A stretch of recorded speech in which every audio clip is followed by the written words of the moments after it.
kasih karunia dan damai sejahtera dari Allah Bapa kita dan dari Tuhan Yesus Kristus menyertai kita. Saudara-saudara, para murid yang sudah dipanggil oleh Yesus untuk mengikutinya, pergi mengikuti Yesus kemanapun dia pergi. Mereka mendengarkan apa yang diajarkan oleh Yesus. Mereka mendengar pembicaraan Yesus dengan orang-orang yang dijumpainya. Mereka juga melihat segala sesuatu yang dikerjakan oleh Yesus. Nah, pada suatu kali Yesus membela murid-muridnya ketika menerima atau mendapatkan tuduhan dari orang-orang Farisi. Kita bisa melihat sekarang Injil Matius bab 12 ayat 1 sampai dengan 8. Pada waktu itu, pada hari Sabat, Yesus berjalan di ladang gandum. Karena lapar, murid-muridnya memetik bulir gandum dan memakannya. Ini tentu kejadian yang tidak biasa untuk kita. Dan mungkin kita juga sulit untuk membayangkan bagaimana murid-murid Yesus memetik gandum lalu memakannya. Saya sendiri tidak tahu bagaimana rasa dari gandum yang masih berupa bulir-bulir ini. Tapi kita akan lihat ceritanya lebih lanjut ya. Melihat hal itu, berkatalah orang-orang Farisi kepada Yesus ini, lihatlah, murid-muridmu berbuat sesuatu yang tidak diperbolehkan pada hari Sabat. Yang dipermasalahkan oleh orang-orang Farisi itu bukan soal para murid memetik gandum di ladang orang lain. Karena dalam kitab Ulangan bab 23 ayat 25 dikatakan begini, apabila engkau melalui atau melewati ladang gandum sesamamu yang belum dituai, engkau boleh memetik bulir-bulirnya dengan tanganmu. Tetapi sabit tidak boleh kau ayunkan kepada gandum sesamamu itu. Hukum Taurat tidak melarang orang untuk memetik gandum sesama, asalkan itu dilakukan hanya dengan tangan, bukan dengan sabit. Mereka diperbolehkan untuk memetik gandum milik sesama untuk memenuhi perutnya, untuk mengisi perutnya kalau mereka lapar. Tapi kalau dengan sabit, itu namanya memanen gandum milik orang lain, dan jelas ini sesuatu tindakan yang dilarang. Lalu apa yang dipermasalahkan oleh orang-orang Farisi? Ini hari Sabat. Di hari Sabat, orang tidak boleh bekerja. Memetik gandum itu termasuk pekerjaan. Walaupun menurut para murid ini pekerjaan yang ringan dan dilakukan hanya untuk mengisi perut, untuk orang Farisi tetap ini adalah pelanggaran terhadap hukum Sabat. Nah, kemudian mereka bicara kepada Yesus, menunjukkan kesalahan murid-muridnya. Murid-muridmu berbuat sesuatu yang tidak diperbolehkan pada hari Sabat, yaitu memetik gandum. Nah, mendengar tuduhan atau perkataan dari orang-orang Farisi itu, kemudian Yesus menjawabnya dengan menyampaikan 3 kutipan dari Perjanjian Lama. 3 kutipan. Yang pertama itu diambil dari 1 Samuel bab 21. Tidakkah kamu baca apa yang dilakukan Daud ketika ia dan mereka yang mengikutinya lapar? Bagaimana ia masuk ke dalam rumah Allah dan bagaimana mereka makan roti sajian yang tidak boleh dimakan baik olehnya maupun oleh mereka yang mengikutinya kecuali oleh imam-imam. Ketika lari dari Saul yang hendak membunuhnya, Daud sampai ke tempat suci di Nob. Dan kemudian dia minta makan kepada imam yang bertugas di situ. Dan kemudian imam itu mengatakan tidak ada roti selain roti sajian. Nah, menurut kitab Imamat bab 24, roti sajian itu adalah roti yang disajikan untuk Allah. Setiap hari Sabat, roti ini diganti. Dan yang boleh makan roti ini hanya imam. Daud bukan imam. Tapi karena dia lapar, dan imam itu tidak mempunyai roti selain roti sajian, maka imam itu memberikannya kepada Daud. Daud yang bukan imam melanggar aturan tentang roti sajian. Dan itu terjadi semata-mata karena Daud lapar.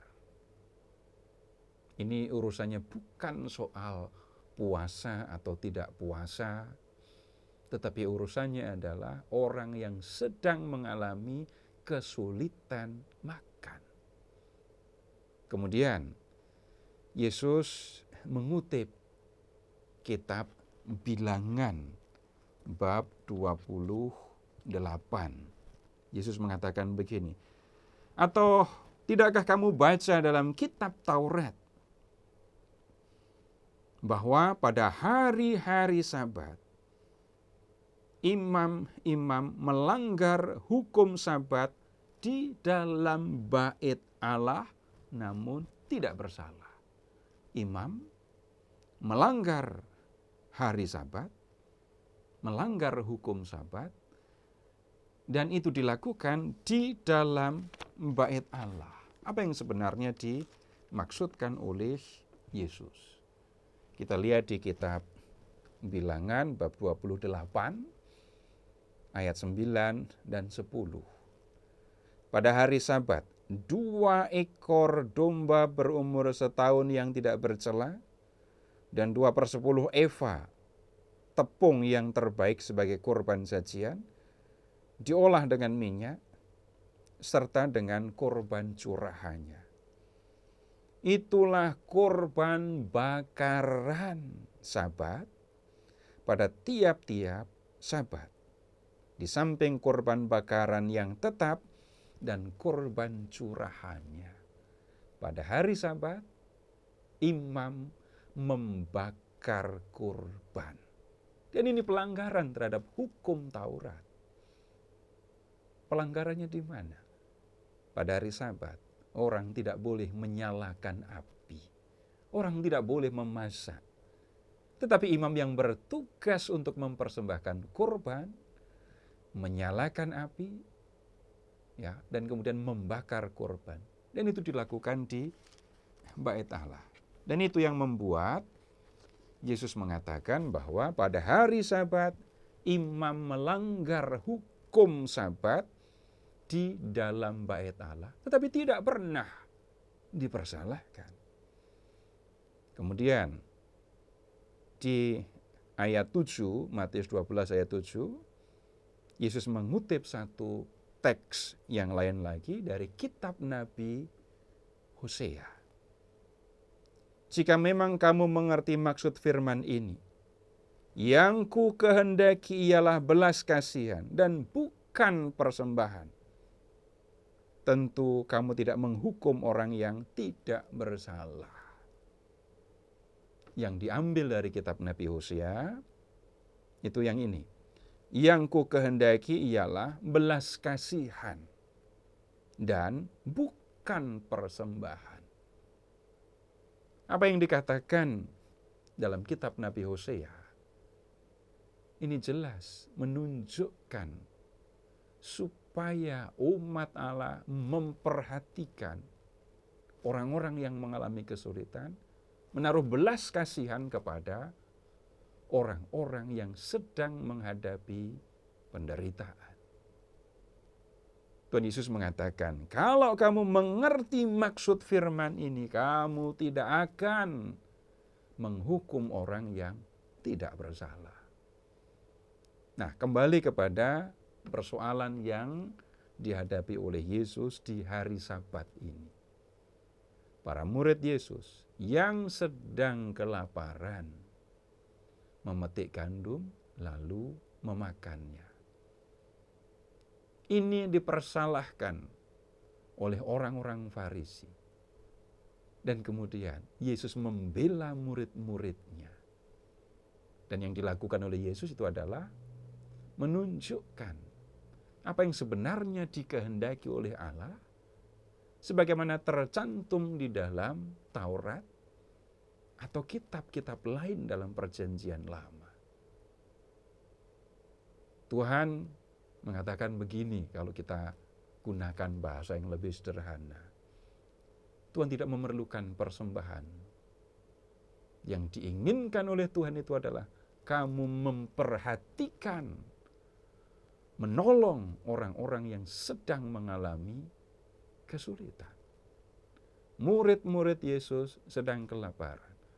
Orang-orang Farisi tidak menolong mereka dan memberi mereka makan, tetapi justru mempersalahkannya. Dan kemudian berkaitan dengan aturan atau hukum mengenai hari Sabat.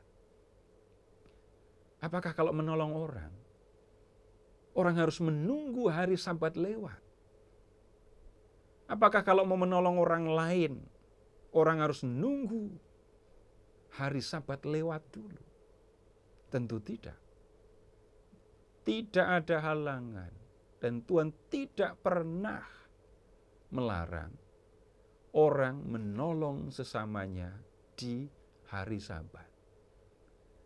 Dan sebaliknya, Allah menghendaki supaya orang memperhatikan sesamanya, dan perhatian terhadap sesamanya tidak bisa dihitung atau dibatasi dengan hari-hari tertentu. Nah, saudara-saudara, dalam perikop ini kita bisa melihat para murid dibela oleh Yesus, guru mereka. Sebaliknya, Yesus menjadi guru yang bukan hanya mengajarkan banyak hal kepada mereka, tapi Yesus berdiri sebagai pribadi, guru, pelindung, yang membela mereka dari orang-orang yang dengan sengaja mencari kesalahan dan mau menyalahkan mereka. Terpujilah Allah Bapa yang telah mengasihi kita, yang telah mengaruniakan anaknya yang tunggal untuk menyelamatkan kita, dan yang telah mengaruniakan Roh-Nya yang kudus untuk menuntun kita di jalan keselamatan.